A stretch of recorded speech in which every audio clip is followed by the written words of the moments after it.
नमस्कार, मैं हूं आपके साथ स्नेही श्रेयस। आप सभी का स्वागत है ऑन भारत में और इस वक्त की सबसे बड़ी खबर लेकर हम आपके साथ मौजूद हैं।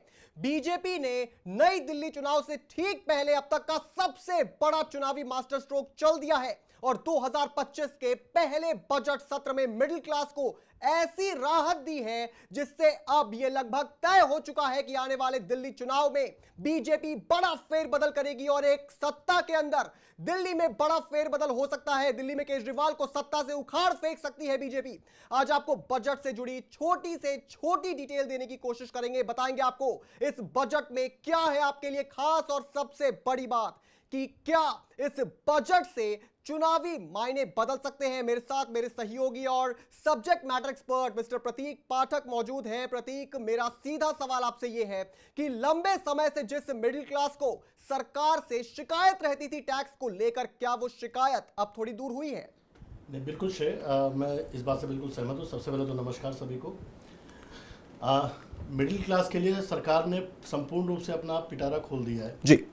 जैसा कि हम लोग उम्मीद कर रहे थे कि शायद 10 लाख तक का टैक्स रिबेट दे सकती है या कुछ और एक्सटेंशन दे सकती है, बट यहाँ पर अगर आप देखेंगे तो मिडिल क्लास के लिए सबसे बड़ी राहत यही दी है कि 12 लाख रुपए तक उन्होंने टैक्स बिल्कुल फ्री कर दिया है, बिल्कुल जीरो कर दिया है। उसके ऊपर भी जो टैक्स स्लैब चेंज किया है, जिसके अंदर एक नया टैक्स स्लैब इंट्रोड्यूस किया है जो कि 25% का है, जिसकी वजह से और भी जो बीच की इनकम वाले लोग थे उनको भी बड़ी राहत मिलने की उम्मीद है। अगर इसको सीधा सीधा हम समझें बिल्कुल तो हमें इस तरह से समझने की ज़रूरत है कि अभी तक 12 लाख के ऊपर हम जो टैक्स भरते थे, आज एक 12 लाख तक का इंसान, कमाने वाला इंसान 70,000 रुपये तक बचा सकता है, बिल्कुल, जो कि एक बहुत बड़ी राहत है एक मिडिल क्लास, एक आम आदमी के लिए। 70,000 रुपये का मतलब अगर आप देखेंगे तो 6,000 रुपये महीना होता है, जो कि बहुत बड़ी चीज़ है एक आम आदमी के लिए। जी प्रतीक, हमारे दर्शकों को हम जरा जानकारी दे दें कि साल दर साल कैसा रहा है टैक्स स्लैब, कितनी आय पर टैक्स जो है वो फ्री रही है। साल 2005 में 1 लाख तक की कमाई पर टैक्स फ्री थी, साल 2012 में 2 लाख हुई, साल 2014 में 2.5 लाख रुपए तक जो है वो टैक्स फ्री थी आपकी आय, साल 2019 में 5 लाख तक की आय टैक्स फ्री थी, साल 2023 में 7 लाख की कमाई को टैक्स स्लैब से बाहर रखा गया था और अब साल 2025 में 12 लाख तक की कमाई टैक्स फ्री कर दी गई है। प्रतीक, दिल्ली के चुनाव से पहले कितना बड़ा कदम है ये, क्योंकि दिल्ली का जो कोर वोटर है वो मिडिल क्लास है और लेबर क्लास है, कह सकते हैं ऐसा। ये बजट क्या फेरबदल लेकर आएगा?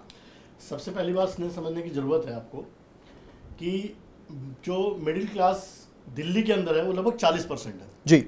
40% में से ये माना था कि 25% के आसपास ऐसा वोटर है जो कि ऑलरेडी डिसाइड कर चुका है कि उसको बीजेपी को वोट देना है, आम आदमी को देना है या कांग्रेस को। बिल्कुल बिल्कुल बिल्कुल बटा हुआ है। बिल्कुल 15% जिसको हम बोलते हैं स्विंग वोटर्स, जी, जो कि डिसाइड करते हैं कि उस सरकार किसकी बनेगी और गद्दी किसको मिलेगी जी।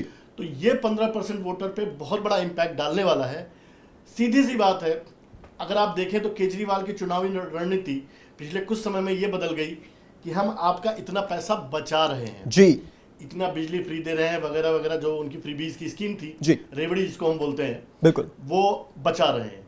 अगर आप उसके संदर्भ में देखेंगे तो मोदी गवर्नमेंट ने सीधा सीधा एक बुके बना के, गुलदस्ता बना के हाथों में दे दिया। बिल्कुल सही बात है, जिसकी वजह से ये क्लियर समझ में आ रहा है कि मोदी गवर्नमेंट का क्लियर फोकस 2 जगह पे है, पहला दिल्ली चुनाव, दूसरा बिहार चुनाव। बिल्कुल ये बात भी सही है कि इसका फायदा पूरे देश में सभी को मिलने वाला है जी, लेकिन इसका इम्पैक्ट इमीडिएट बेसिस पे अगर आप देखेंगे तो दिल्ली में बहुत बड़ा होने वाला है और ये कहना अतिशयोक्ति नहीं होगी कि नई सरकार आ रही है। नई सरकार आ रही है प्रतीक, लेकिन जो आपने अभी मुफ्त की रेवड़ी की बात कही, तो जो दिल्ली की जो जनता है जो मुफ्त की रेवड़ी की एकदम यूज्ड टू हो गई है उस चीज में अगर कहें तो क्या बीजेपी का ये दाव भारी पड़ेगा मुफ्त की रेवड़ी के ऊपर? जरा इस पर आप डिटेल दीजिए। बिल्कुल भारी पड़ेगा। आप ये समझिए कि जनता को क्या लोक लुभावना लगता है, जो उसको उसके सामने मिलता है, बिल्कुल, जो उसको इमीडिएट मिलता है। अच्छे दिन आएंगे कहा था, धीरे धीरे चेंजेस किए, अच्छे दिन कुछ हद तक लोगों के बिल्कुल आए। बिल्कुल उसी तरीके से केजरीवाल ने कहा मुफ्त बिजली दी, कुछ जगहों पे मिली, कुछ जगहों पे नहीं मिली, कई जगह पे इस पे डिबेट भी है, बिल्कुल है, बट फिर भी ये कहा जा सकता है कि ठीक है लोगों को वो अट्रैक्ट किया। लेकिन 10 साल हो चुके हैं उनकी मुफ्त की रेवड़ियों को।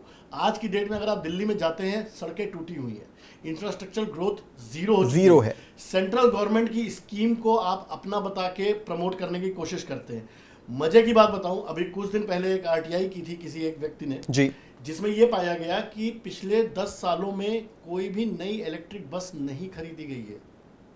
अब जी। आप समझिए कि जो सरकार, जो मुख्यमंत्री या पूर्व मुख्यमंत्री अगर मैं कहूं उनको, पूर्व मुख्यमंत्री अपनी ट्रांसपोर्ट सिस्टम को बहुत प्रमोट करते हैं कि हर जगह हमने ये कर दिया, वो कर दिया, हमने बसों में फ्री कर दिया। उनके पास बजट नहीं है। पहली बार दिल्ली का बजट उसके बनने के बाद, जब से वो वहाँ अर्ध सरकारी सिस्टम आया है, उसके बाद पहली बार डेफिसिट में गया है। अभी तक हमेशा जी। दिल्ली एक समृद्ध राज्य हुआ करता था। तो आप इसी से अंदाजा लगा लीजिए कि इसका इम्पैक्ट डायरेक्ट मानसिक स्थिति पे पड़ेगा। और सबसे बड़ी बात है, जो वोटर आज तक वोट डाले नहीं निकलता था या संकुचित रहता था या सोचता था कि डाल के भी क्या फायदा होने वाला है, कोई बिल्कुल फायदा तो है नहीं मेरे लिए, अब वो भी जाके वोट डालेगा। और ये इतिहास कहता है, जो ट्रेंड है वोटिंग का, जब भी वोटिंग ट्रेंड बढ़ता है सरकार बदलती है, बिल्कुल बदलती है प्रतीक। और जब आयोन भारत की टीम भी जब ग्राउंड पर निकली थी प्रतीक, तो हमने देखा कि जनता के अंदर एक बहुत जबरदस्त आक्रोश है। मतलब जितने दावे वो करते हैं और मंच पर आकर जो वो चुनावी जुमले फेंकते हैं केजरीवाल साहब, जब जनता के बीच हम गए तो हमें पता चला कि ऐसा कुछ हुआ नहीं है। और आम लोगों के जीवन से जुड़ी प्रतीक एक जानकारी बेहद जरूरी है। आपको बताते हैं कि इस बजट में कौन सी चीजें सस्ती हुई हैं, कौन सी चीजें महंगी हुई है। बात करते हैं उन चीजों की जिनकी जो दाम है वो घटने वाले हैं। 36 लाइफ सेविंग ड्रग जो है उन पर कस्टम ड्यूटी जो है वो हट चुकी है। 6 दवाओं पर ड्यूटी लिस्ट 5% हुई। 37 दवाओं और 13 न्यू पेशेंट असिस्टेंट प्रोग्राम को छूट दी गई है। मेडिकल उपकरण भी सस्ते होंगे। मोबाइल फोन की कीमतें उनमें गिरावट आएगी। मोबाइल फोन, बैटरी के 28 सामान को कैपिटल गुड्स में छूट मिली है। इलेक्ट्रॉनिक गाड़ियां और उनकी बैटरी सस्ती होने वाली है। चमड़े के सामान भी, उन पर टैक्स जो है वो कम कर दिया गया है, तो वो भी सस्ते हो जाएंगे। एलईडी और स्मार्टफोन सस्ते होंगे। केंद्र सरकार ने 7 टैरिफ रेट्स को हटा दिया है। फ्रोजन फिश पेस्ट पर कस्टम ड्यूटी 30% से घटकर 5% हुई है। वहीं बात करें जो चीजें महंगी हुई है उस पर, तो फ्लैट पैनल्स, डिस्प्लेस और रेडीमेड कपड़े जो है वो महंगे हुए हैं। तो प्रतीक, ये है एक चुनावी दाव तो है, इस पर मिडिल क्लास जो है वो अट्रैक्ट जरूर होगा। मगर क्या केजरीवाल भी अब उतरने वाले हैं कोई नया एक जुमला लेकर के? बिल्कुल। देखिए, जैसा केजरीवाल का इतिहास रहा है, अक्सर आप उनको देखेंगे कि पिछले 15-20 दिनों में स्पेसिफिकली कि वो दिन में 3-4 तो नए घोषणाएं कर ही देते हैं। बिल्कुल। कल शायद 16 गारंटीज उन्होंने कुछ बिल्कुल दी हैं। तो इसमें अब 2-4 नई चीजें और एडअप करेंगे, बट मुझे नहीं लगता कि अब इससे कोई बहुत ज्यादा फर्क पड़ने वाला है। क्योंकि अक्सर चुनाव में देखा जाता है कि जनता पहले ही मन बना लेती है, और जो मन उसने बना लिया है उसको बहुत ज्यादा स्विंग कर पाना बहुत मुश्किल होता है। 1-2% की मैं बात नहीं कहता, लेकिन जिस हिसाब से माहौल लग रहा है, मैं इस बात को काफी हद तक विश्वास के साथ कह सकता हूं कि केजरीवाल के लिए बहुत बड़ी मुसीबत खड़ी हो चुकी है। केजरीवाल के लिए मुसीबत तो खड़ी हो चुकी है, साथ ही विपक्ष, जो पूरा का पूरा विपक्ष है, वो भी एक तरह से डामाडोल स्थिति में पहुंच गया है, क्योंकि कोई भी इस चीज को स्वीकार करने को तैयार नहीं है। बड़े बड़े कांग्रेसी नेता भी अब ये कह रहे हैं कि भैया जब ये चीजें इंप्लीमेंट हो जाएंगी तब हम जवाब देंगे। तो प्रतीक, चुनाव में कांग्रेस, देखिए रेस में तो नहीं है, सबको पता है, वोट काटेगी थोड़ी बहुत। कांग्रेस का क्या रोल है इस बार के चुनाव में? देखिए, इस बार कांग्रेस का चुनाव अगर आप देखेंगे तो उसकी लड़ाई अस्तित्व बचाने की है जी। कांग्रेस सीट जीतने या सरकार बनाने के लिए नहीं, अपने अस्तित्व को बचाने के लिए लड़ रही है। क्योंकि ये बात कहीं ना कहीं अंदर खाने कांग्रेस भी जानती है कि केजरीवाल जब भी मजबूत हुए हैं कांग्रेस की कमजोरी से ही, तो अब वो अपने वोट बैंक को वापस क्लेम करना चाहती है, जो कि उससे छिटक के केजरीवाल के खाते में चला गया था। अगर आप वोटिंग ट्रेंड को देखेंगे, वोटिंग परसेंटेज को एनालाइज करेंगे पिछले 3 चुनावों के, तो आप ये पाएंगे कि बीजेपी का वोट बैंक घटा नहीं है बल्कि बढ़ता गया है जी। लेकिन कांग्रेस का वोट बैंक घटता गया और उतना ही परसेंटेज आम आदमी पार्टी का वोट बैंक बढ़ता गया है। बिल्कुल। तो इस तरीके से आपको समझने की जरूरत है कि जो वोट बैंक कांग्रेस खींचेगी वो आपका खींचेगी। बिल्कुल। तो कहीं ना कहीं वो अपने अस्तित्व, अपनी पोजीशन को सेव करने के लिए आज की डेट में चुनाव मैदान में है, ना कि वो किसी को हराने के लिए या किसी को जिताने के लिए। प्रतीक, पहली बार इस बार चुनाव में जो है पीएम मोदी के मुंह से ये निकल गया है कि आपका वोट वो सीधा मुझ तक आने वाला है, तो आप जो कमल के निशान पे अपना अंगूठा लगाएंगे वो वोट सीधा मुझे मिलेगा। और इसके बाद इस तरीके का बजट, क्या, मैं आपसे सिंपल शब्दों में साफ सवाल करने वाला हूं कि क्या इस बार दिल्ली के अंदर बड़ा तख्ता पलट होने वाला है? देखिए, देख के ग्राउंड पे जैसा आपके रिपोर्टर्स ने भी बताया और भी जो खबरें आ रही हैं उस हिसाब से तो बिल्कुल लग रहा है कि एक बड़ा तख्ते पलट की हम उम्मीद कर सकते हैं। लेकिन जहां तक बात है मोदी का ये कहना, ये स्टेटमेंट कि आपका वोट सीधा मुझे है, ये समझ लीजिए कि ये अपने आप में ही दर्शाता है उस आत्मविश्वास को जी। कि सरकार बीजेपी बनाने जा रही है, बिल्कुल। जिसकी वजह से उन्होंने ये स्टेटमेंट दिया। अगर आप पिछले कुछ चुनावों को एनालाइज करेंगे, दिल्ली के खासकर, मोदी जी के मुंह से कभी ऐसा स्टेटमेंट नहीं निकला था। बिल्कुल। लेकिन इस बार उन्होंने अगर कहा है तो इसमें दो तरह के जवाब छुपे हुए हैं। पहला जवाब, जो विपक्ष या और लोग ये सवाल कर रहे थे, आपका चेहरा कौन है, जी, मुख्यमंत्री का चेहरा कौन है, तो उन्होंने सीधा बता दिया कि आप मुझे अपना चेहरा मान के, मैं आपका चेहरा हूं, काम मुझे करने हैं, मुख्यमंत्री कोई भी हो, काम बिल्कुल। आपका मोदी करेगा। बिल्कुल। तो बस ये समझ के आप अपना बटन दबाइए कि मोदी को आप मुख्यमंत्री बना रहे हो यहाँ पर। बिल्कुल प्रतीक, और पीएम ने भी बजट की जो है वो तारीफ की है। आपको 4 पॉइंट्स में फटाफट बताते हैं कि मोदी ने बजट को लेकर क्या कहा है। भारत में बड़े शिप के निर्माण को बढ़ावा मिलेगा, ऐसा मोदी का कहना है।